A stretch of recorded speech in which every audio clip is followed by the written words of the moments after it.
Oke, bismillahirrahmanirrahim. Selamat pagi semuanya, salam sejahtera. Assalamualaikum warahmatullahi wabarakatuh. Waalaikumsalam warahmatullahi wabarakatuh. Selamat pagi Bu. Pagi semuanya, sehat kan semua yang hadir? Sehat Bu, sehat. Alhamdulillah. Bu. Alhamdulillah ya. Gimana, udah pada sarapan atau belum nih? Belum Bu. Belum, Bu.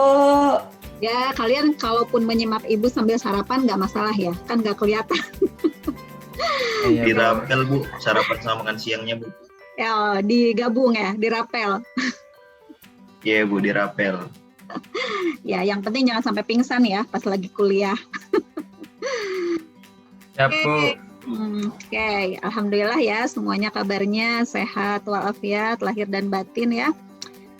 Hari ini kita sudah masuk pertemuan kedua ya.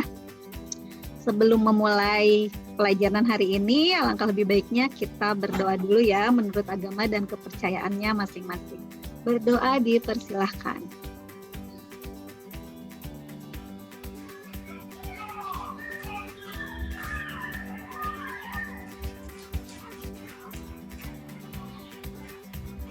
Berdoa diakhiri. Oke. Nah, yang pertemuan minggu kemarin gimana? Ada yang ditanyakan sebelum masuk ke materi hari ini? Masih ada yang ingatkah tentang UI dan UX? Mana pernyataan yang benar? Apakah UX bagian dari UI atau UI bagian dari UX?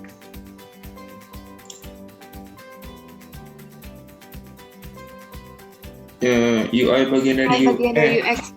UI bagian dari UX. Ya, UI. UI bagian dari UX Bu. Ya, betul semuanya ya. UI bagian dari UX karena UI itu kecil saja ya. Ingat gambarnya yang pertemuan sebelumnya bahwa UI itu hanya bagian kecil dari segala proses yang ada di UX ya.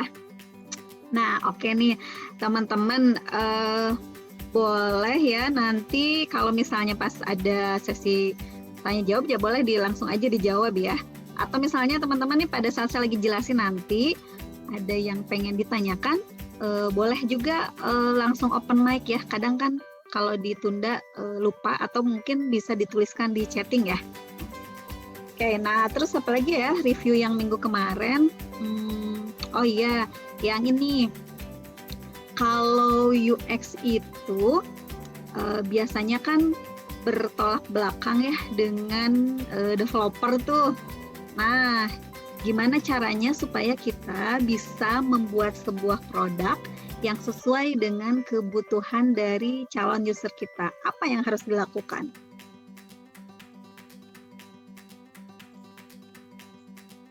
Bertanya Bu. Bertanya. Riset ya. Iya. Oke, betul semuanya. Ya, jadi kita harus riset, harus nanya nih sama calon user kita. Bagaimana pengalaman mereka sebelumnya atau saat ini sebelum ada produk yang mau kalian buat. Masalah mereka apa? Terus juga pengalaman yang mereka rasakan, yang mereka lalui itu bagaimana gitu. Oke. Kalau pengertian UX sendiri apa? Masih ingat?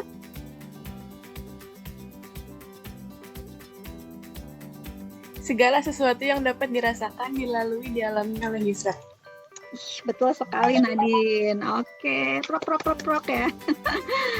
Nah, betul sekali. Terus kemarin ada lagi tentang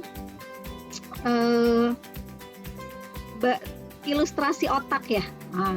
UI itu adanya di otak kanan atau otak kiri?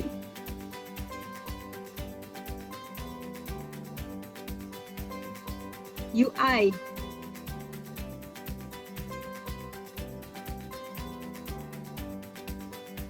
Halo, lupa lagi?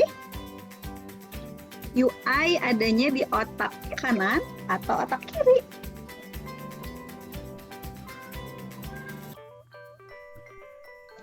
Otak kiri Bu. Kanan Bu, kanan. Kanan. Tak kanan. Belakang. Nggak ada belakang, adanya Kanan Bu, cuma kanan, kiri. kanan. Ya, Kanan Bu, kalau kiri Visual komunis. kanan Bu, visual kanan. ya visual. Kanan Bu. Betul. Kita simpelnya UI itu adalah visual gitu ya, sesuatu yang dilihat, yang enak dipandang gitu. Nah, itu adalah UI. Adanya di mana? Adanya di otak bagian kanan gitu. Kalau UX ada di otak bagian Kiri. ya. Ilustrasinya Kiri, Bu. seperti itu. Ya, karena di sana lebih banyak logik, bagaimana kita mengatur interaksi antara user dengan produknya, bagaimana kita membuat struktur menu, bagaimana kita membuat wireframe-nya dan sebagainya gitu. Jadi ilustrasinya adalah UX itu otak kiri, UI itu otak kanan gitu ya. Oke, mungkin itu saja reviewnya. Kita masuk ke hari ini tentang ini pertemuan kedua ya, implementasi user experience design. Nah, ini kelas 4402. Pengajarnya saya Suryati Ningsih. Oke, kita masuk berikutnya. Nah, ini yang akan kita pelajari hari ini ya teman-teman. Ada framework dalam dunia UX. Lalu nanti kita akan belajar lagi tentang UX profesional. Nah, apa saja nih yang ada di dunia UX? Profesi-profesi apa saja? Nanti teman-teman akan berkenalan ya. Lalu, how to become UX profesional gitu ya. Nah, teman-teman misalnya pengen jadi A, harus ngapain nih langkah-langkahnya gitu. Terus berikutnya kita akan pelajari metodologi UX, yaitu User Centered Design. Mungkin teman-teman sudah baca ya di slide yang sudah saya kirimkan di Google Classroom. Lalu yang terakhir nanti tentang UX Maturity.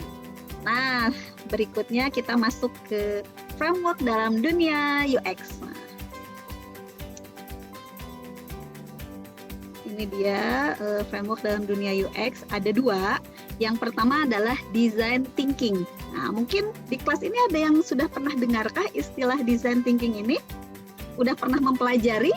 Pertama pertanyaan, sudah pernah dengarkah? Nah. Udah Bu, udah. Belum. Oh, ada yang pernah dengar, ada yang belum. Oke, bagus. Nah, sip. Kalau mempelajari, yang sudah pernah mempelajari, sudah pernah dapat materinya gitu? Belum juga Bu. Belum, Bu. Belum. Oke, belum ada ya. Oke, kalau belum ada kita akan bahas hari ini. Nah, di dunia UX ini ada dua framework yang biasa digunakan. Yang pertama adalah design thinking. Design thinking ini adalah metodologi desain yang memberikan pendekatan berbasis solusi yang efektif dan seefisien mungkin untuk memecahkan masalah. Nah, menariknya design thinking ini bisa dilakukan hanya dalam waktu paling cepat 4 hari. Nah, jadi hanya butuh waktu 4 hari, kita bisa mendevelop dalam arti membuat prototipe dari sebuah produk digital. Gitu. Jadi misalnya nih, saya punya masalah A, lalu dalam waktu 5 hari kita bisa menciptakan prototipenya gitu. Jadi nggak butuh waktu 1 semester gitu ya untuk membuat produk gitu. Nah, ini menariknya design thinking seperti itu. Tetapi karena memang kita perkuliahannya selama 1 semester ya nanti akan penerapannya selama 1 semester itu gitu ya. Lalu apa saja sih tahapan yang ada di design thinking ini? Nah, kita akan lihat nih. Yang pertama stepnya adalah empathize. Nah, empathize ini apa sih gitu? Teman-teman tahu nggak? Ya bahasa Indonesia kan empati ya. Empati itu pengertiannya apa?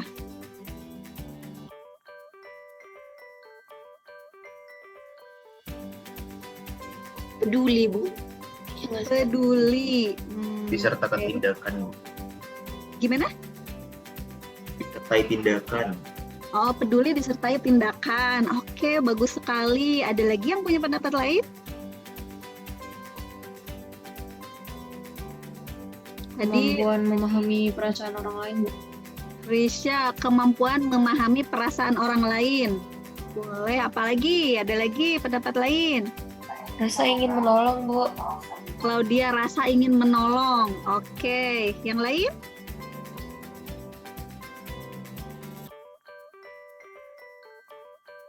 Ada lagi?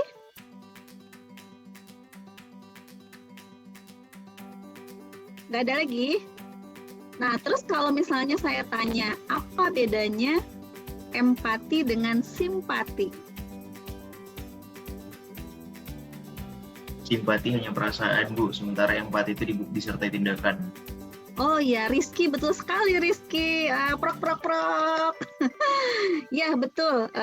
Kita langsung ambil saja satu jawaban ini ya.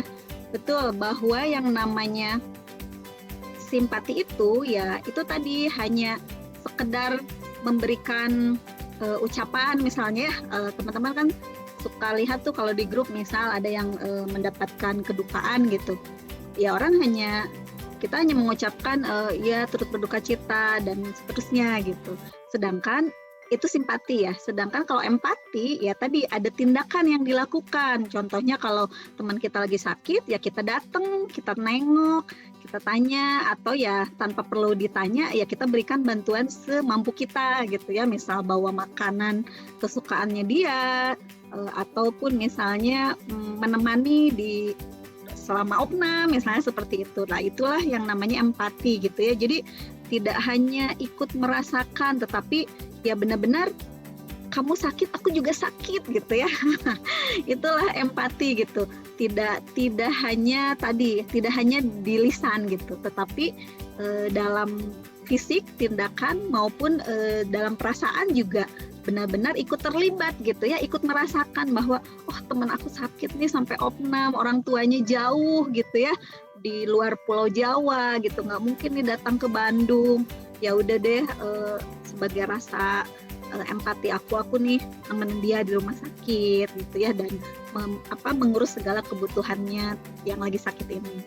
Itulah yang namanya empati ya. Jadi benar-benar ikut terlibat gitu ya, sampai merasakan banget bahwa sakitnya dia tuh seolah-olah saya juga yang ikut sakit gitu. Nah, itu ya bisa dipahami ya, empati dengan simpati ya. Jadi di sini yang akan kita bahas adalah empati. Empati ini kenapa kita penting banget mempelajari, atau kenapa di design thinking ini tahap pertamanya adalah empati. Kira-kira ada yang tahu nggak?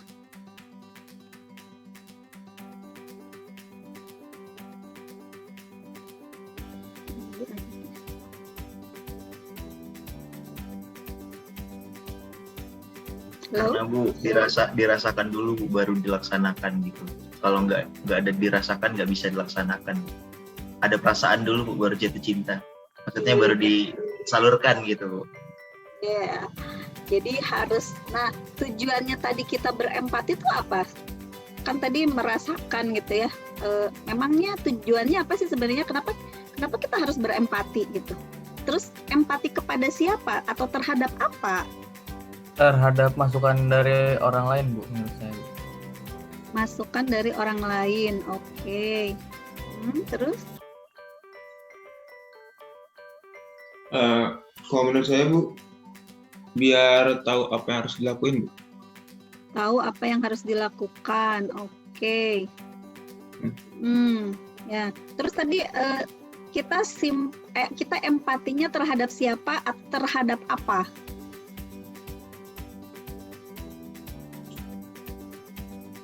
Terhadap kebutuhan developernya gitu. Apa sih yang ya gitu Bu? Terhadap apa atau terhadap siapa?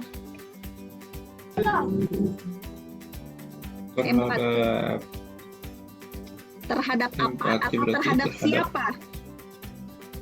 Empati untuk terhadap siapa Bu? Siapa Bu? Terhadap siapa Bu? Terhadap siapa? Siapa Bu? Sama manusia, Bu. Terhadap Nah, siapa? terhadap siapa? Berarti kan terhadap orang ya, terhadap manusia gitu ya. Manusia dalam hal ini Iya, Bu. manusia yang mana? Manusia itu kan banyak, luas gitu ya. Terhadap manusia yang membutuhkan empati kita. Nah, terhadap manusia yang membutuhkan empati kita. Oke, berarti dalam hal ini misal nih kita sedang melakukan sebuah penelitian, kita lagi mau bikin project UX ya. Berarti empati yang kita lakukan ini empati terhadap manusia yang mana?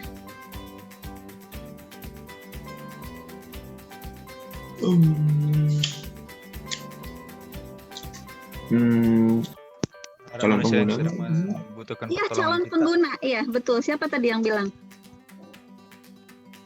Saya, Bu. Oh, Farhan ya. Oke, betul sekali. Jadi empati ini adalah terhadap calon pengguna ya. Calon pengguna dalam hari ini ya calon user gitu ya, calon user produk digital. Kita harus melakukan atau kita harus berempati kepada mereka gitu. Contoh kasus seperti yang minggu kemarin kita bahas tentang transportasi online, berarti kita harus berempati kepada siapa tuh? Transportasi online Penumpang. kemarin. Penumpang, ya terus siapa lagi? Oke. Ya. Drivernya ya. Nah ya itulah kita harus berempati kepada mereka. Terus cara berempatinya bagaimana terhadap driver misalnya nih? Kalau penumpang semua udah merasakan jadi penumpang kan? Kalau berempati terhadap driver, caranya gimana? Kan driver susah cari itu tuh Bu, pelanggan gitu Bu. Nah jadi dia sekarang jadi mudah dapat pelanggan melalui aplikasi. Bukan seperti itu. Ini kan kita lagi bahas nih. Tadi kita sudah bahas nih bahwa empati ini tidak hanya sekedar memberikan ucapan gitu ya, tidak hanya sekedar oh iya kamu lagi sakit ya, semoga cepat sembuh ya. Tidak hanya sekedar ucapan, tetapi ada tindakan, bahkan main perasaan juga gitu ya. Nah, kalau di kasusnya transportasi online, di sisi driver tadi, untuk kita bisa berempati, apa yang harus dilakukan? Kalau tadi yang temannya sakit, nemenin selama dia opnam, misalnya beliin dia makanan, beliin kebutuhan dia, bawain pakaiannya, belum diambil nih misalnya di kosan nih, bawain ke rumah sakit gitu. Nah itu cara berempati. Kalau terhadap driver bagaimana caranya? Empatinya sesuai dengan kondisi nggak sih seharusnya Bu? Ya betul, sesuai dengan kondisi. Kalau kasus Ya tadi misalkan si driver Gojeknya ini kita pesen di saat hujan-hujan gitu kan Bu. Terus di saat kita mesen GoFood lah misalkan. Terus dia datang, terus kita tawarin teh manis hangat, itu termasuk empati kan? Atau gimana sih? Iya nggak? Ini punten, oke saya coba luruskan dulu ya. Kita sedang bahas di mana produk digitalnya belum ada. Nah, kan kalau kita lihat kasus yang pertemuan pertama, yang Mr. Anthony, dia kan mendengarkan temannya yang berkeluh kesah gitu. Oh, seperti itu ya gitu. Tapi kan sebenarnya dia dalam hal kenyataannya dia sebenarnya tidak jadi maksudnya dia hanya sekedar mendengarkan, tapi dia sebenarnya kan tidak mengalami hal serupa gitu. Nah, bagaimana caranya si developer atau dalam hal ini pembuat project UX-nya itu mencoba memberikan empati terhadap calon usernya. Jadi ini posisinya kita anggap produknya belum ada, produknya belum jadi. Ya, sekarang kan Gojek udah ada, Grab udah ada. Kita anggap Gojek ini belum ada. Nah, masih ada Opang, terus tadi penumpang masih susah mencari ojek dan sebagainya gitu ya. Nah, bagaimana cara kita berempati terhadap driver? Oke, bisa dipahami ya?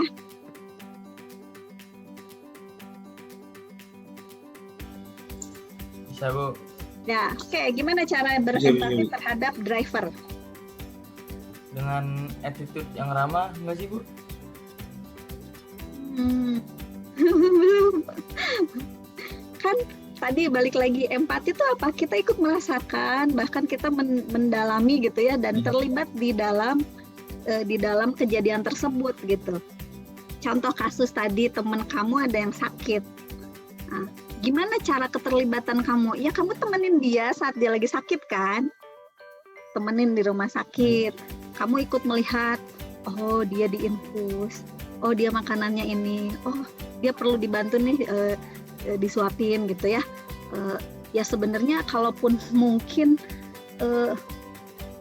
ada juga orang yang benar-benar inilah misalnya kayak seorang ibu terhadap anaknya, ya udahlah mendingan ibu aja yang sakit gitu, jangan anak gitu. Nah, itu kan empati tingkat tinggi gitu ya. Nah, gimana nih kira-kira kalau terhadap driver ojek? Buatin pangkalan ojek Bu. Gimana Rizky? Buatin pangkalan ojek buat drivernya, Bu. Buatin pangkalan ojek. Kan udah ada pangkalan ojeknya. Kenapa Rizky buatin pangkalan ojek buat dia? Banyakkan uang, Bu. Jadi Dari penumpang. ceritanya udah ke aplikasinya, ada Bu. Gojek belum sih?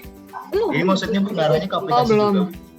Masih Iya ojek makanya kan pangkalan. apa namanya ojek tuh kan di pangkalan kan. Terus mereka tuh belum tentu dapat ini juga kan, belum tentu dapat apa sih pelanggan gitu, penumpang. Makanya dibuatin aplikasi yang bikin dia tuh apa tinggal nunggu aja, ntar kalau misalnya udah ada penumpangnya baru dia datang gitu. Itu bukan Bu? Nah, itu nanti di tahap berikutnya kalau di gambar ini. Kita sekarang lagi ada di Oke. empathize. Nah, gini deh pertanyaannya, bagaimana caranya kamu merasakan apa yang dirasakan sama driver ojek pangkalan? Mungkin dengan pertanyaan itu bisa lebih kebayang nggak? Dengerin ceritanya, Bu. Dengerin ceritanya, Bu. Kalau Oh, dengar ngerti, Bu, cerita ngerti, doang, ngerti, kamu ngerti. nanti cuman bersimpati dong kalau kamu cuman dengerin ceritanya. Jadi gini Bu, kan kita kan kita melihat nih apa kalau misalnya tukang ojek nih kesulitan banget nih nyari penumpang. Nah, jadi kita tuh ngerasain gitu Bu, betapa susahnya tukang ojek nih nyari penumpang gitu. Dan kalau misalnya dipikir-pikir juga bukan si tukang ojek juga nggak setiap hari dapat penumpang. Nah, itu yang jadi empatinya Bu untuk kita nanti ngelanjut ke pemikir apa sih Bu, ngelanjut ke itu pembuatan aplikasi gitu Bu. Iya nggak sih, bener nggak sih? Aduh. Ya bisa juga dengan cara itu biasanya disebut istilahnya dengan observasi ya yang tadi disampaikan sama Rizky. Nah, Iya Bu. tahap observasi tadi itu kan melihat, mendengar, merasakan, tapi kamu nggak ngalamin kan? Sedangkan UX itu adalah kita harus mengalami gitu. Bantu tukang ojeknya Bu. Tukang ojek pangkalannya Bu. Jadi penumpangnya Bu. Bantu ngojek ya? Iya jadi penumpang. Jadi penumpangnya dulu. Ibu kalau cara ngasih tips gimana, Bu? Bukan. Ini tuh lebih ngarah ke ini kan, bukan pemikiran tentang si tukang ojeknya gitu kan Bu. Mungkin mencoba menjadi drivernya, Bu. Iya. Gimana Putri? Memberikan rating driver Mencoba menjadi bintang 5. drivernya. Iya sekali-sekali jadi drivernya lah Bu, biar kita tahu. Putri, Biar ngerasain juga gitu kan ya. Asisten driver. Putri sama Farhan betul sekali. Coba Ya, jadi driver ojeknya supaya benar-benar ngerasain gitu gimana caranya, gimana rasanya nunggu penumpang dari jam 7 pagi sampai jam 10 belum dapat penumpang. Padahal di rumah harus ada yang dikasih makan untuk makan siang gitu kan. Nah, ya itu cara yang paling tepat untuk bisa merasakan sehingga muncul empati gitu.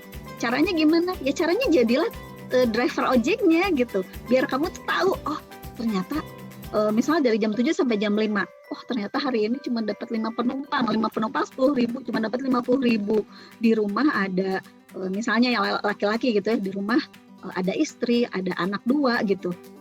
50.000 cukup enggak gitu ya untuk makan hari itu gitu.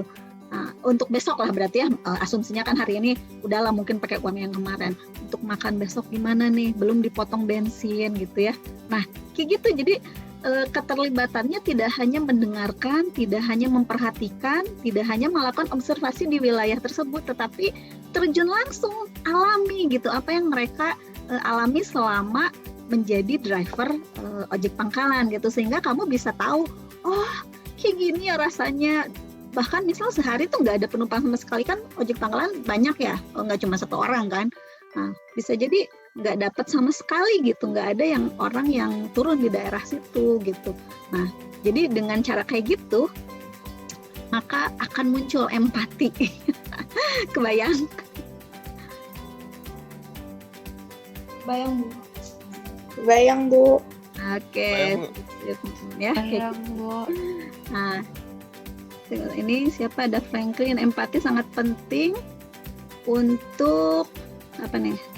Memungkinkan pemikir desain untuk mengesampingkan asumsi mereka sendiri tentang dunia untuk mendapatkan wawasan tentang pengguna dan kebutuhan mereka. Oke, makasih Franklin. Nah, jadi gitu ya. Setelah tadi kita melakukan empathize, masuk ke tahap define. Nah, empathize tadi atau empati tadi kan dilakukan dengan cara tadi kita mencoba terlibat, mencoba merasakan, mencoba mengalami apa yang dialami oleh calon user kita. Lalu tahap berikutnya adalah define. Masih ingat ya minggu kemarin kita bikin problem list. Nah, problem list ini adalah define. Apa aja sih masalahnya gitu. Lalu berikutnya tadi yang teman-teman sudah sampaikan bahwa bikinlah produk. Nah, tadi kan muncullah si Gojek gitu ya. Itu adalah ideat. Nah, di sini memunculkan ide gitu. Idenya apa nih? Solusinya apa nih untuk masalah yang sudah kita list tadi? Lalu berikutnya kita bikin yang namanya prototype. Nah, prototype ini kalau di design thinking ini bikinnya hanya coret-coretan di kertas saja gitu. Jadi ada tuh metodenya namanya Crazy 8 di mana ada satu lembar kertas A4 nanti dibagi 8 bagian. Nah, kertas A4 yang 8 bagian ini diisi dengan masing-masing desain untuk tampilan yang bisa memberikan solusi terhadap permasalahan calon user kita. Contohnya tadi kalau transportasi online berarti misal, kalau di sisi penumpang butuhnya apa ya? Dia butuh cari alamat tujuan. Dia butuh setelah cari alamat tujuan, dia harus menentukan dia mau dijemput di mana. Terus dia setelah itu misalnya dia dikasih pilihan mau cara pembayarannya kayak gimana. Berikutnya lagi dikasih pilihan mau naik kendaraannya jenisnya apa dan seterusnya gitu. Terus di sisi driver kayak gimana? Kalau tiba-tiba penumpang nanti klik order nanti atau langsung masuk nih notifikasi ke drivernya dan seterusnya seperti itu ya. Kebayang ya, itu di tahap prototype. Nah, di sini setelah prototype selesai harus dilakukan tes. Nah, tesnya ke siapa? Ke calon user tadi yang ada di tahap empathize. Nah, ditanya, ini nih gue udah bikin nih desainnya kayak gini, gimana kira-kira sesuai nggak sama kebutuhan yang dihadapi gitu ya, kebutuhan berdasarkan pengalaman yang tidak menyenangkan tadi gitu. Nah, di sini teman-teman bisa lihat nih, ternyata ada garis-garis yang kembali gitu ya. Contohnya di bagian prototype. Nah, prototype ini kalau misalnya dia sudah dibuat, kita cek lagi nih, ternyata misal berdasarkan ide masih ada yang kurang ya, kita buat lagi atau kita sempurnakan lagi prototipenya. Untuk testing, ternyata di bagian testing ini ada nih problem list yang belum terselesaikan gitu ya. Berarti kan sebelum tesnya selesai itu harus cek lagi sesuai nggak sama problem list yang sudah kita define, seperti itu. Nah, kembali yang ke empathize tadi, ini kan bisa langsung ke define ya, atau bisa juga dari empathize langsung ke prototype. Mungkin saja gitu ya, kalau memang di lapangan ternyata waktu yang dibutuhkan untuk menciptakan sebuah ide itu sangat terbatas gitu. Jadi aku udah melakukan empathize, aku udah tahu nih solusinya apa, udah langsung aku rancang nih prototipenya kayak gimana, lalu langsung dilakukan testing. Nah, seperti itu ya. Jadi ini tahapan design thinking yang ada di dunia UX. Sampai sini ada yang ditanyakan? Oke, cukup jelas ya. Kita lanjut ke framework yang kedua. Nah, framework yang kedua ini namanya adalah Heart Framework. Nah, Heart Framework adalah gagasan dari tim peneliti UX Google. Nah, ini ada Mr. Kerry Roden, ada Hillary Hutchinson, dan Xin Fu.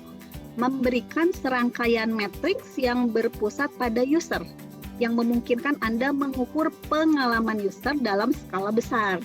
Metrik ini kemudian dapat digunakan untuk mengambil keputusan dalam proses product development. Nah, ini ada beberapa indikator ya. Ada ngukur goals, ngukur tujuannya, ngukur sinyalnya, dan ngukur matriksnya. Jadi di sini ada beberapa indikator. Ada happiness, engagement, adoption, retention, dan task success.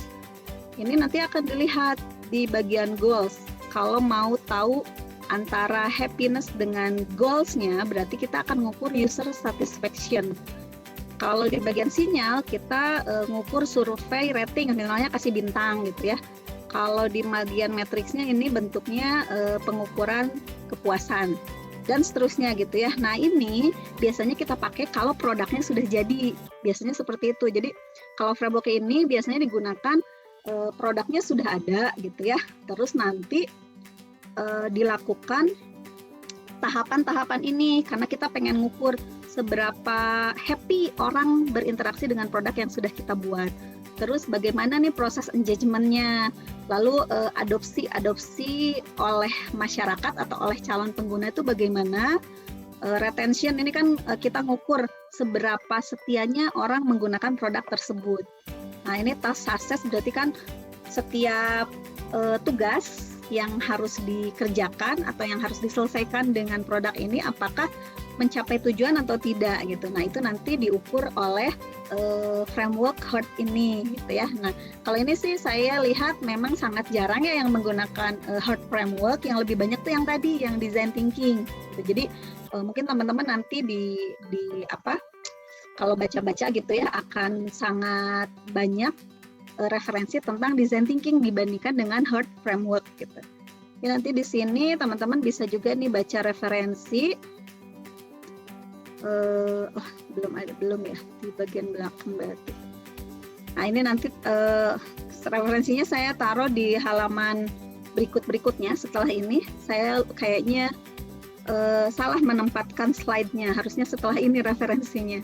Nanti bisa dibaca ya, karena yang ini nanti akan saya bagikan juga.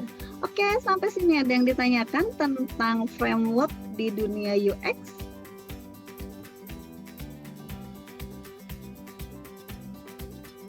Belum ada? Belum. Oke, kalau belum ada, kita akan lanjut ke UX profesional ya. Nah, di sini UX profesional ini adalah profesi-profesi yang ada di dunia UX. Ada banyak, teman-teman. Nah, ini yang saya ambil yang paling banyak dicari ya. Ada UX researcher yang melakukan riset, ada UX designer yang merancang UX-nya. Nah, nanti ini si UX designer ini di dalamnya biasanya ada juga yang namanya UI designer, ada UI engineer, ada front end developer. Nah, terus berikutnya UX engineer. Nah, UX engineer ini jarang juga sih kalau yang ini ya, jarang dicari. Yang paling banyak nih nomor 1, 2, terus nanti nih yang 4 UX writer. Ini juga sangat penting. Lalu berikutnya adalah usability tester yang melakukan testing. Masih ingat ya UX proses kan? Ada riset, lalu design, testing, dan terakhir build. Nah, riset ini, UX researcher ini adalah orang yang paling penting banget dalam mendevelop atau dalam merancang project UX gitu. Nah, ini gajinya yang paling tinggi UX researcher ini. Nah, terus berikutnya ya ini UX designer ya, nah, karena yang akan merancang antar muka gitu ya, nanti berhubungan dengan UI designer, dengan front end developer gitu. Nah, di situ lalu dan lain sebagainya ya. Ini teman-teman kalau penasaran pengen lihat gajinya berapa, bisa dilihat di jobstreet.com misalnya ya, atau aplikasi sejenis gitu. Jadi menarik banget lah. Sekarang banyak dicari sehingga karena sangat penting ya di sebuah perusahaan, sehingga gajinya pun gede-gede gitu ya. 7 ke atas mungkin ya, bahkan untuk orang yang baru sekalipun yang penting kalian punya yang namanya sertifikat internasional, itu udah gampang banget lah jadi profesional UX. Oke. Nah ini sepertinya punten ya, ini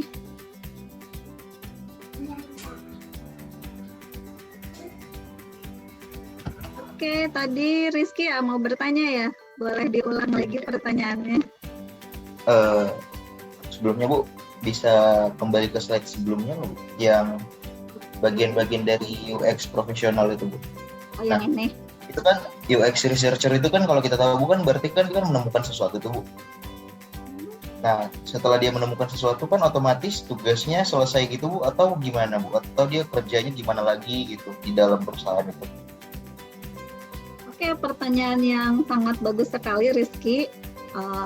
Kan kalau dalam sebuah proses atau life cycle UX itu dia kan prosesnya iterasi ya. Nah, apakah si UX researcher ini kerjanya cuma di awal, terus habis itu dia udah selesai gitu ya? Karena nggak ada tugasnya dia lagi, karena bukan nggak ada tugas, maksudnya udah dilanjutkan dengan desainer, lalu dilanjutkan oleh tester, dilanjutkan lagi oleh developer gitu ya. Nah, bagaimana nih peran si UX researcher? Justru UX researcher ini kerjanya adalah di keseluruhan proses. Kerja dia itu mungkin yang enggak tuh di bagian build ya, karena dia memang tidak ikut terlibat dalam membangun gitu ya. Nah, tetapi di setiap proses di desain misalnya ya, kan tadi si researcher ini di awal dia melakukan interview, terus tadi observasi, terus dia sampai membuat yang namanya user persona dan menuliskan problem list dan juga user requirement. Lalu di tahap desain, apakah UX researcher ini berhenti bekerja? Enggak, karena sangat penting komunikasi antara UX researcher dengan para desainer. Jadi desainer ini nanti dia harus bisa memahami gitu ya hasil riset dari UX researcher itu seperti apa gitu. Karena selama ini sebelum adanya UX, kebanyakan desainer itu keren-keren gitu ya. Jadi kebanyakan gini, banyak gap yang terjadi antara sistem analis, desainer dengan developer. Itu sering banget miskom gitu. Miskomnya di mana? Saya harus nyari lagi gambarnya. Itu biasanya nanti teman-teman dapetin di mata kuliah proyek 1.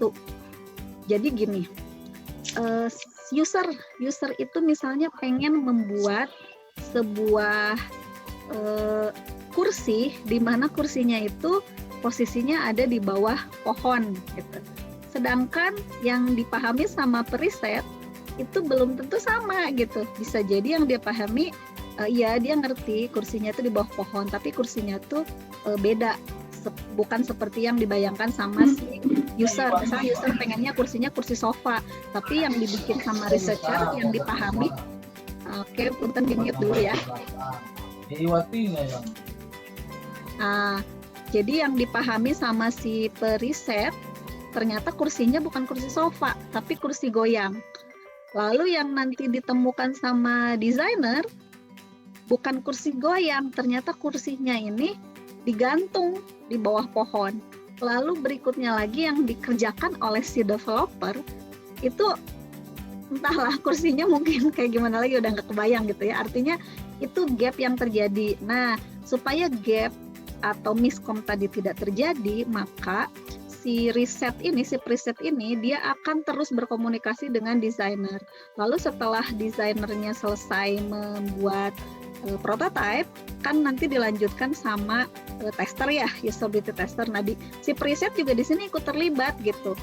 Dia harus memastikan bahwa hasil dari atau proses testingnya sendiri itu sesuai dengan apa yang diriset sama dia gitu. Nah, kan masih ingat kan ya, ada yang namanya problem list tuh. Nah, jangan sampai pada saat usability tester atau usability testing, tugas-tugas yang dikerjakan itu ternyata bukan tugas yang menyelesaikan problem list gitu. Bisa dipahami. Nah, jadi UX researcher ini paling berat kerjanya, makanya saya tadi bilang gajinya dia paling tinggi gitu ya. Karena dia kerjanya paling berat gitu. Dia harus memastikan apa yang dibutuhkan sama user itu sesuai dengan desainnya. Apa yang dibutuhkan sama user itu di bagian usability testing juga tercapai gitu. Tugas-tugasnya apa kan, usability testing itu tujuannya adalah ada tugas A, B, C. Nah, tugas A, B, C ini merupakan tugas yang bisa dilakukan untuk menyelesaikan problem list yang ada di tahap riset seperti itu. Bisa dipahami, Rizky? Oh, bisa Bu, bisa Bu. Berarti yang dapat saya simpulkan dari UX researcher ini orang yang paling mengerti user lah Bu ya, user gitu. Betul, Si betul, user. betul. Dia yang paling mengerti user, yang paling memahami user. Nah, yang tadi tahap empathize itu ya ini dia yang bertugas di situ. Perlu teman-teman ketahui, bisa jadi UX researcher itu background-nya bukan IT. Background-nya bisa jadi dia psikolog gitu. Karena kan harus belajar gimana caranya melibatkan dirinya ke dalam masalah si user gitu. Kayak misalnya kalian ketemu orang baru, bisa nggak sih tiba-tiba kalian langsung nyambung ngobrol sama dia? Kan tidak semua orang bisa melakukan hal itu ya. Misalnya Rizky, kalau kamu tipe orangnya kalau ketemu orang baru itu kayak gimana? Agak canggung Bu. Agak canggung ya. Misalnya, Canggung. oke, nah seperti itu kan, berarti Rizky nggak cocok kalau misalnya harus ketemu sama calon user gitu. Nah mungkin di sini siapa? Tipe orang yang SKSD, sok kenal sok dekat? Ada? Adakah? Nah, saya tuh ada temen yang kalau teman-teman bilang sih katanya saya mudah bergaul gitu ya, mudah dekat dengan orang yang baru dikenal. Tapi ada lagi ternyata teman saya yang melebihi itu gitu. Pertama kali ketemu sama dia, saya ngerasa nyaman karena apa? Tiba-tiba itu dia yang ngobrolnya tuh menceritakan banyak hal yang saya berpikir kok kayak gini diceritain padahal kan baru kenal, baru ketemu gitu ya. Nah, ada beberapa orang yang seperti itu. Sehingga kita ngerasa nyaman kalau misalnya dia orang yang langsung membuka diri gitu ya. Dia tipe orangnya langsung membuka dirinya sehingga saat dia membuka diri, lawan bicara kan jadi nyaman juga. Oh ini kok orangnya enak ya diajak ngobrol gitu. Oh, hal-hal kayak gitu. Jadi perlu teknik khusus gitu ya untuk mendekati calon customer. Jadi nanti teman-teman kalau dalam satu tim ada orangnya yang canggungan kayak Rizky, jangan suruh dia jadi orang yang mendekati calon user ya. Dia nanti suruhnya jadi desainernya aja lah. Seperti itu. Oke? Ada lagi yang ditanyakan mengenai UX profesional?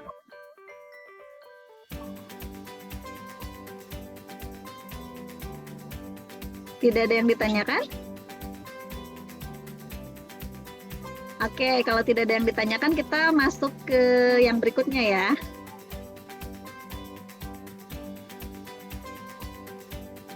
Oke Bu, lanjut. Oke nih, how to become UXN. Ini kenapa saya tulisnya UXN, N-nya ini harusnya nih saya tulis aja UX profesional ya. Maksudnya tadi UX researcher, UX designer dan seterusnya gitu. Nah, gimana sih caranya? Ini ada beberapa tips yang bisa teman-teman lakukan. Ini saya ambil tipsnya dari rekan atau mitra kita, yaitu PT Solusi Kreatif Indonesia. Nah, mereka mempunyai ada sebuah pelatihan namanya itu Produkzilla. Nah, saya ambil dari sana, dari Bapak Yulia Busra. Nah, beliau menuliskan ini ada beberapa cara nih, ada 7 cara untuk bisa menjadi UX profesional. Yang pertama, pelajari framework pada dunia UX yang tadi, yang ada design thinking, Heart framework, dan yang lainnya mungkin ada juga gitu ya, yang tidak kita bahas di sini. Nah, tetapi tadi saya katakan yang paling sering adalah yang design thinking. Lalu yang berikutnya, pelajari rules of UX. Nah, apa itu rule of UX gitu ya? Kita belum belajar sampai sini ya. Lalu berikutnya cari mentor. Nah, ini ya, mereka sarankan tanyalah ke Produkzilla gitu. Cari mentor. Mentor ini ya siapa yang bisa mengarahkan kalian. Kan mentor itu ya kayak misalnya saya posisinya di sini sebagai, kalau secara institusi kan saya dosen, kalian mahasiswa gitu. Nah, posisinya di sini saya adalah sebagai mentor kalian yang nanti akan mengkoreksi project UX, terus juga mengarahkan harusnya seperti apa gitu. Tapi kalau teman-teman butuh mentor yang lebih profesional, nah bisa cari yang ada di luaran sana gitu ya. Oke, berikutnya lagi baca buku. Nah, bukunya banyak nih. ada yang judulnya hook, ada yang judulnya don't make me think, dan seterusnya. Nanti saya kasih beberapa referensi ya, mungkin referensinya nanti saya tuliskan di Google Classroom ya. Ini belum saya berikan karena masih saya kumpulin, ternyata ada beberapa referensi baru yang saya juga baru tahu gitu. Lalu berikutnya baca artikel. Teman-teman nih nanti bisa baca artikel. Ini beberapa web yang artikelnya bagus-bagus. Bisa di Medium, UX Planet, UX Collection, dan yang lainnya. Ini rekomendasinya 3 utama ini nih. Ada yang bahasa Indonesia, ada juga yang bahasa Inggris ini. Ini web-web internasional sih sebenarnya, tetapi ada beberapa penulis yang nulisnya dalam bentuk bahasa Indonesia. Nah, nanti teman-teman bisa cari lebih lanjut. Nah, yang keenam nih, buat studi kasus. Ini yang akan kita kerjakan di mata kuliah kita ini, yaitu membuat project UX berkelompok. Lalu berikutnya adalah ambil les atau sertifikasi. Nah, les atau sertifikasi ini bisa juga di IDF, AJN Smart, di Productzilla Academy, Just Like That, Udemy, terus juga ada Coursera dan sebagainya gitu. Nanti teman-teman bisa cari les atau sertifikasi di pembuka atau pemberi layanan sertifikasi yang ada di sini atau yang ada di luar sana. Jadi macam-macam lah, bisa banyak. Kalau teman-teman udah dapat yang namanya sertifikasi internasional, itu mah ijazah juga biasanya enggak dilirik gitu ya. Malah lebih menarik sertifikasi internasionalnya seperti itu. Oke, berikutnya sampai sini ada yang ditanyakan? Belum ada ya. Kalau belum ada, kita akan lanjutkan ke. Nah, ini yang tadi yang saya sampaikan referensi untuk framework. Nah, harusnya ini tadi di atas ya tempatnya. Ini yang framework tadi, design thinking, sama yang Heart Framework. Nah, ini medium.com yang nulisnya Mbak Anggita. Beliau ini tadi salah satu yang founder dari Productzilla bersama Bapak Yulia Busra. Lalu di sini mereka alumni dari TELU juga, jadi mereka kakak kelas kita. Saya juga sama kan alumni dari TELU. Lalu berikutnya nih yang ini interactiondesign.org. Kalau ini interactiondesign.org ini juga salah satu referensi tentang dunia UX. Teman-teman bisa banyak baca referensi di sini. Bagus-bagus baik itu artikel maupun videonya.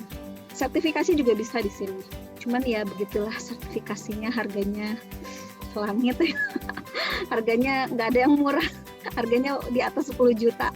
Satu kali course itu sekitar 5 kali pertemuan. Seminggu lah gitu. Oke. Sudah tadi nggak ada yang ditanyakan ya. Nah, kita akan masuk materi selanjutnya, yaitu tentang user-centered design. Nah, ini juga merupakan metodologi di dunia UX untuk membangun produk atau project UX ya. Teman-teman sudah baca user-centered design yang ada di Google Classroom?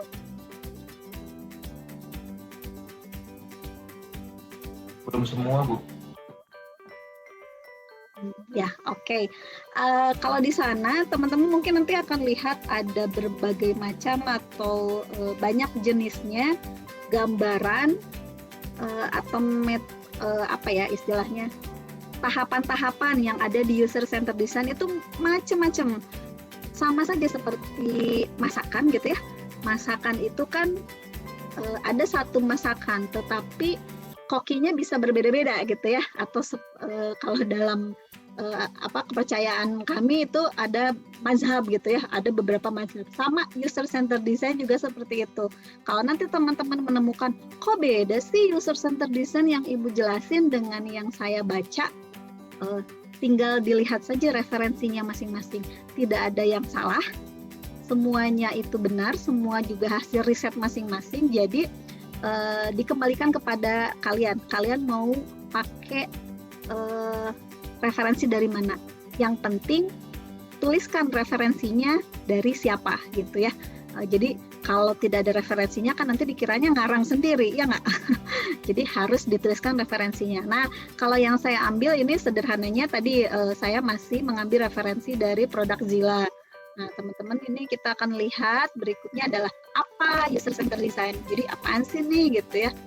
Jadi user centered design ini ada simpelnya nih, ada riset, ada empati, sama iterasi. Nah, riset udah jelas ya, tahapan pertama banget yang harus dilakukan gitu. Nah, di sini dimulai dengan riset mengenal pengguna. Ya tadi di tahap empathize tadi ya, mengenal pengguna, terus kita pengen tahu nih tujuannya apa gitu. Lalu objektifnya apa dan konteksnya bagaimana. Gitu. Ini ada di tahapan riset. Lalu berikutnya, setelah kita tahu nih siapa pengguna kita, mengenal siapa pengguna kita juga mengenal atau bisa mengetahui tujuannya, lalu masuk ke tahap empati. Nah, di sini empati ini didasarkan pada empati untuk menempatkan diri mereka di tempat pengguna. Jadi diri mereka tuh maksudnya si perisetnya gitu ya, menempatkan diri periset di tempat pengguna, sehingga tadi benar-benar bisa tidak hanya merasakan, tidak hanya melihat, tetapi juga benar-benar mengalami. Lalu berikutnya iterasi. Iterasi ini kan proses yang berulang ya, menggunakan proses berulang yang memungkinkan evaluasi dan perbaikan terus-menerus. Nah, makanya tadi kerjaannya UX researcher itu ya kayak gini, ini pekerjaannya dia terus-menerus gitu, perbaiki lagi, evaluasi, perbaiki lagi. Hasil evaluasinya apa? Oh, masih ada yang kurang, perbaiki lagi. Untuk memperbaikinya gimana ya, di riset lagi gitu, apa sih yang kurang gitu ya, coba tanyain lagi usernya maunya apa sih gitu, seperti itu. Oke, berikutnya, nah ini tahap user centered design, saya ambil dari referensi dari produk Zilla. Di sini ada 4 tahap. Pertama adalah analysis, yang kedua adalah design, yang ketiga evaluation, yang keempat implementation. Nah, di tahap analisis ini apa sih yang dilakukan? Nah, teman-teman masih ingat di mata kuliah RPL kan ya?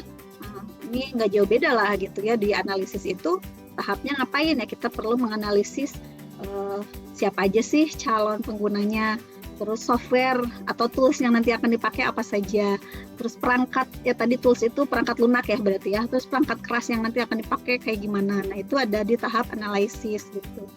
Lalu berikutnya di tahap tahap desain. Nah, teman-teman juga udah tahu nih tahap desain itu apa saja. Udah kebayang lah ya kalau tahap desain kan. Coba kembali lagi ke yang tadi, yang tahap pertama yaitu di tahap analisis. Nah, di tahap analisis ini teman-teman nanti ada banyak hal sih yang bisa dilakukan. Nah, di sini sebenarnya tujuan kita ngapain sih? Kita mau mendefinisikan masalah gitu ya. Kita pengen tahu masalahnya apa gitu kan.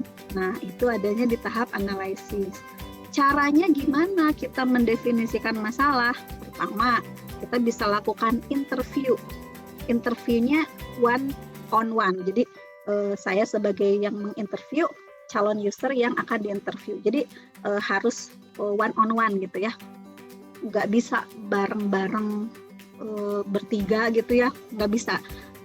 Sebisa mungkin one on one. Jadi tadi pilih nanti anggota tim yang paling jago ngomong atau paling berani mencairkan suasana saat ketemu dengan orang baru gitu ya.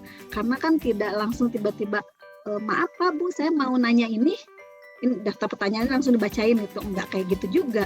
Kita kan harus pendekatan dulu kan ya. Harus mendekati dulu, kenalan dulu gitu ya. Ada tuh istilahnya adalah rapo. Rapo ini bagaimana caranya kita bisa membuat dia nyaman sehingga nanti muncul kedekatan dan akhirnya nanti dia mau cerita apa masalahnya gitu. Kan kalau daftar pertanyaan paling simpel aja ya, misalnya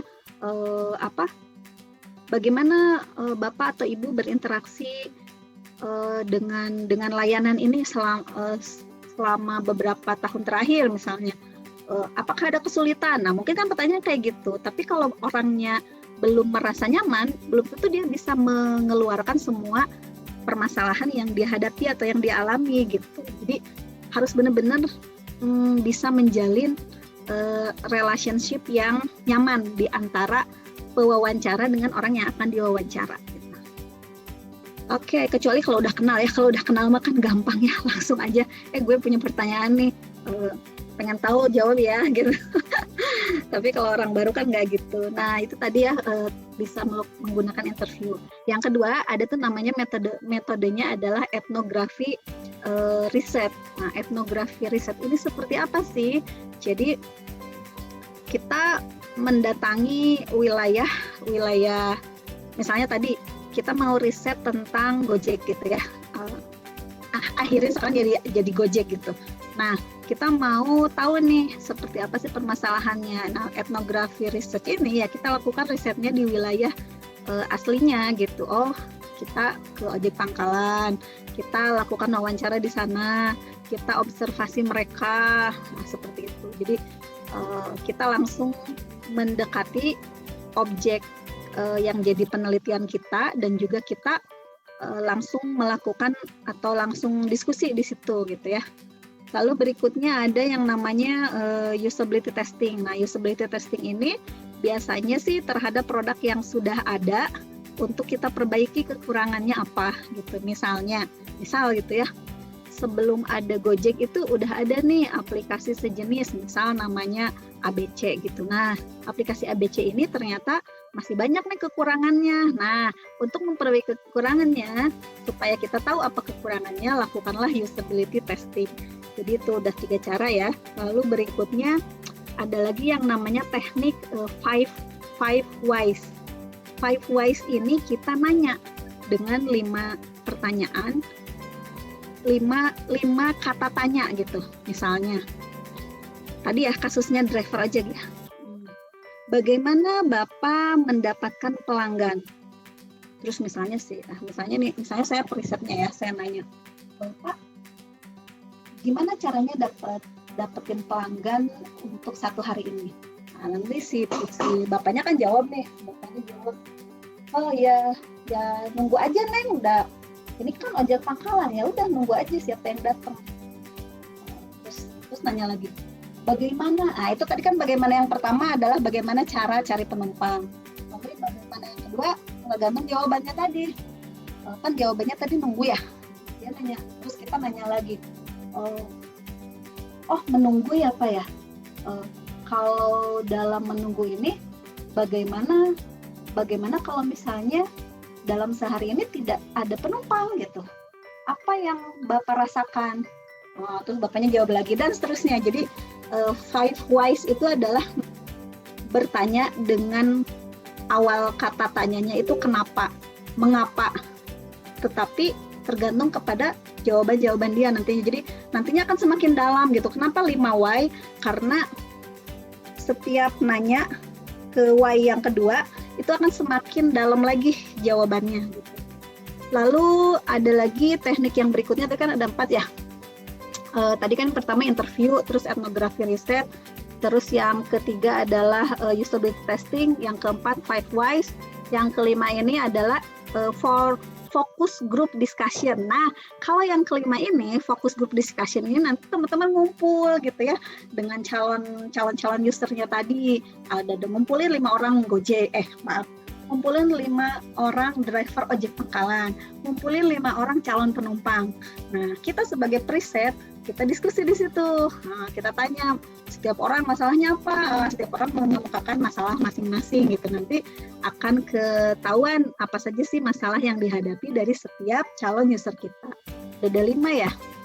Ya udah 5 dulu lah ya. Nanti selebihnya bisa teman-teman cari sendiri sih.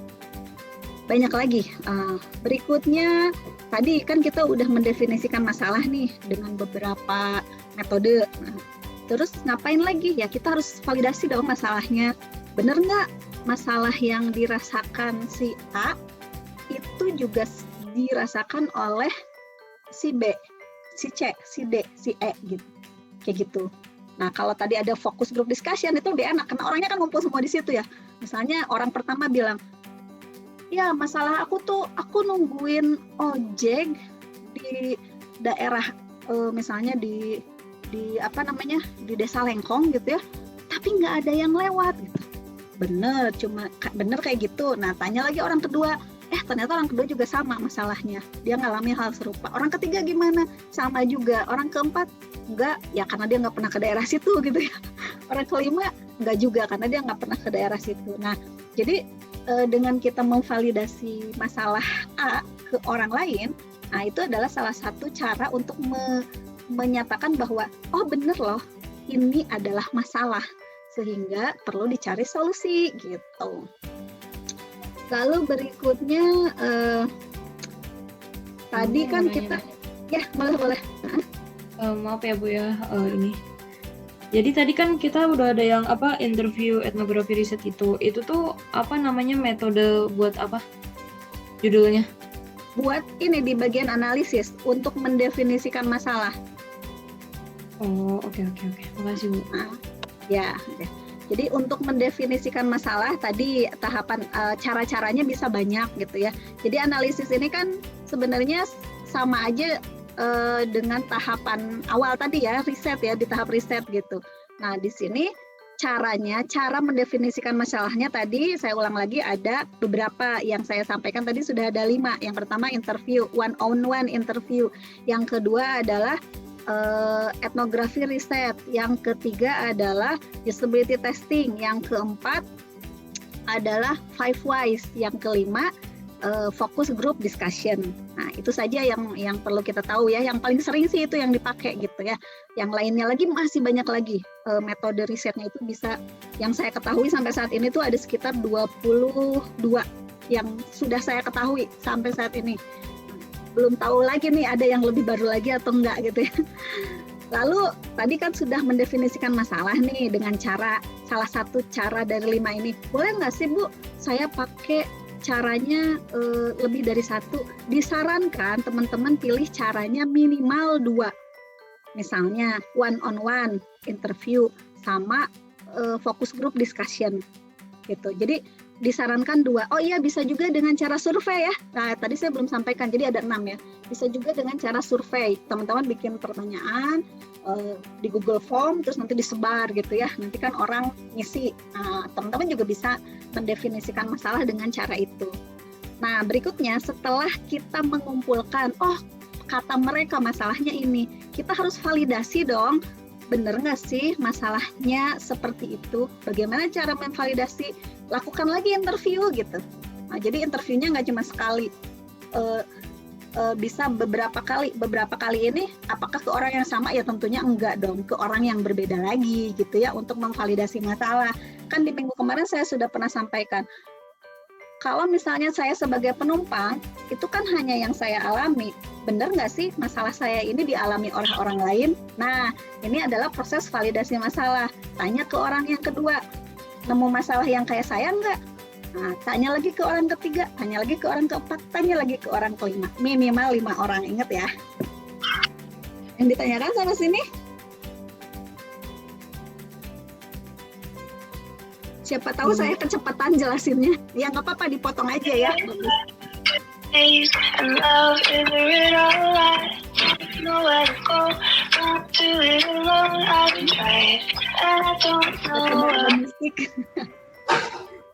Arung. Nah, oke, berikutnya tadi kan sudah didefinisikan masalah dengan salah 2, bukan salah 1 ya, salah 2. Karena tadi saya sarankan pilih 2 di antara cara pendefinisian masalah yang saya sampaikan. Lalu yang berikutnya divalidasi masalahnya. Setelah divalidasi, nanti teman-teman akan menentukan apa saja nih calon dari solusinya gitu ya. Calon dari solusinya apa saja. Nah, calon dari solusinya ini nanti teman-teman akan buatkan lagi tahap berikutnya, itu user persona ya. Itu di pertemuan yang kemarin sudah ada pernah saya sampaikan di bagian UX research. Itu kita bikin user persona dan juga bikin user requirement. Nah, itu merupakan output dari tahap analisis. Nah, oke, berikutnya di tahap desain. Nah, kalau tahap desain mah udah kebayang lah ya semuanya ya, seperti apa gitu. Di tahap desain ini teman-teman nanti bikin user flow itu alurnya kayak gimana, misalnya dari home nanti kemana lagi gitu ya. Teman-teman bikin arsitektur informasinya, ada home, ada gallery, ada layanan, ada kontak us dan sebagainya. Nah, lalu dari situ kalau user misalnya pengen nemu informasi tentang layanan apa saja yang ada di produk kalian, gimana caranya? Oh, nanti dia buka home, nanti dari home cari menu layanan gitu. Nah, itu namanya user flow. Terus juga apalagi ya di sana, di desain ini, di desain ini adalah salah satunya output akhirnya adalah sebuah wireframe atau mock-up ya. Kalau di RPL disebutnya apa? Mock-up ya? Iya, Bu. Ya, disebutnya mock-up. Nah, jadi di desain ini adalah membuat mock-up. Atau kalau di mata kuliah ini, di mata kuliah UX maupun web programming itu disebutnya adalah wireframe, atau nanti teman-teman misalnya dengar low fidelity. Nah, prototype. Low fidelity prototype itu sama dengan wireframe, sama dengan mock-up. Tampilannya masih hitam putih ya. Lalu selain itu, nah kalau di user center design ini, di desain ini tadi setelah kita bikin mock-up-nya, lalu kita bikin high fidelity prototype.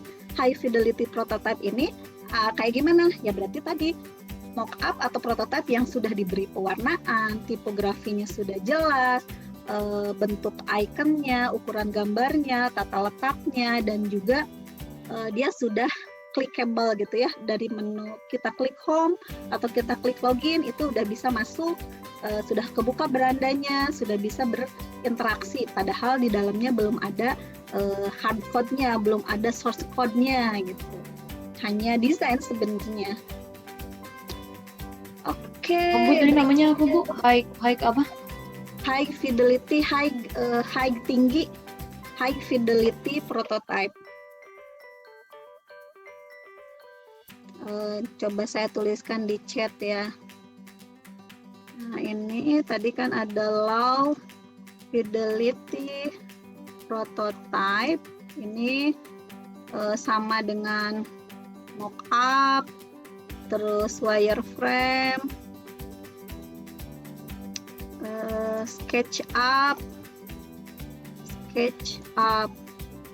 Kalau high fidelity prototype ini sudah full color, terus juga sudah interaktif prototype. Interaktif atau tadi biasanya saya sebutnya clickable gitu ya, udah bisa diklik gitu, clickable. Nah itu udah saya tuliskan ya di chatting. Ibu, makasih. Oke, sampai sini ya sama-sama. Ada yang ditanyakan? Oke, tahap berikutnya adalah evaluation. Nah, di evaluation ini apa sih yang dilakukan? Ya, sama seperti di materi yang sebelumnya di bagian UX life cycle. Di evaluation ini ada usability testing, ada juga misalnya metodenya pakai heuristic evaluation, bisa juga pakai eye tracking, bisa pakai A/B testing. Ini saya cuma nyebutin nama-nama metodenya ya. Terus bisa juga web analytic, terus bisa pakai sistem usability scale, bisa pakai net promote score. Banyak banget gitu ya. Nah, yang akan kita pelajari di mata kuliah ini hanya usability testing dengan menggunakan sistem usability scale dan net promoter score. Nah, kapan belajarnya? Nanti masih di kajian yang ketiga ya, setelah assessment 2 baru kita belajar tentang evaluation. Jadi ini mah diterima aja dulu ya. Oke, berikutnya tahap yang terakhir adalah implementation. Nah, implementation di sini adalah melakukan develop terhadap produknya gitu. Misalnya mau pakai apa? Oh, bikinnya web, pakai PHP misalnya, atau pakai Python, atau pakai apa? Macam-macam lah ya, pilihannya bisa banyak tergantung kebutuhan. Terus juga di sini yaitu tadi ada back-end-nya, back-end prosesnya seperti apa, hard code lah di sini ya sudah mulai bermain di bagian implementasi ini. Lalu juga Teman-teman pernah dengar ini nggak? SEO. SEO. Ya kalau enggak juga nggak apa-apa. Belum, Cuma Bu. informasi aja ya. Ya ini di bagian sini adalah yang mengintegrasikan antara UI dengan back end-nya gitu ya. Nah di sini ini apa? Full stack developer adanya di sini. Database. Nah ini udah mulai muncul di bagian implementation. Karena implementation ini adalah membuat produknya, atau kalau di UX proses itu, di UX life cycle itu dia di bagian build ya. Seperti itu. Oke, sampai sini ada yang ditanyakan?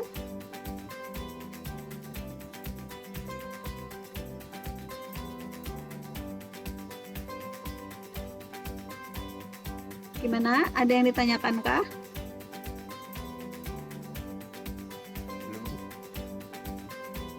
Belum ada, oke. Kalau belum ada, kita lanjut lagi ya, sedikit lagi. Kalau detailnya dari user center design ini adalah yang di slide di Google Classroom. Jadi ini yang saya sampaikan di sini ini sekilas aja sih. Yang lebih detail lagi ya sebenarnya di banyak referensi ya, teman-teman bisa baca.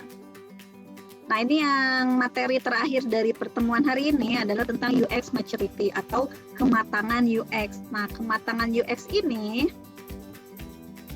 bisa diukur dengan ini ada berapa tahap nih? Ada 5 ya. Ada 5 stage dari UX maturity atau kematangan UX. Nah, mulai dari yang sebelah kiri ini paling prinsip, nah berdasarkan prinsip. Kalau ke sebelah kanan itu user center gitu ya, lebih fokus kepada usernya. Sedangkan kalau yang paling kiri ini lebih berdasarkan kepada prinsip-prinsipnya.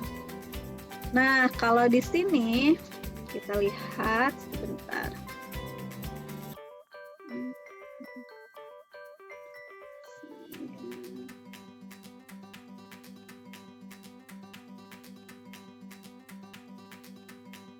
Sebentar ya.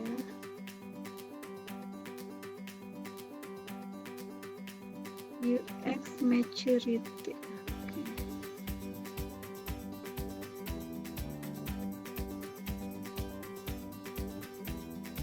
Nah, di sini kan ada 4 stage ya. 4 stage ini sebenarnya ini sih untuk pengetahuan aja ya.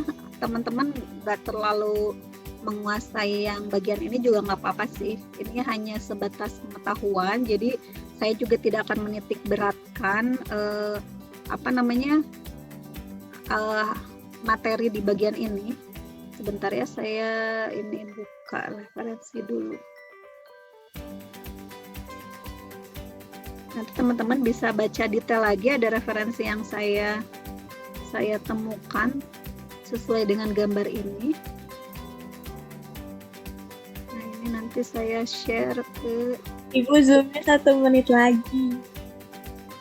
Iya ya, udah ini udah terakhir kan ya. Nah ini nanti teman-teman bisa buka di sini ya untuk lebih detailnya. Berarti ya ini karena tadi saya bilang ini tidak dititik beratkan, jadi ya nggak perlu terlalu detail, nanti saya membahasnya ya. Bisa baca sendiri ya. Oke, mungkin hari ini sampai di sini ya. Terima kasih atas kehadiran teman-teman semua. Boleh kita capture dulu, masih keburu nggak ya? Mohon maaf atas segala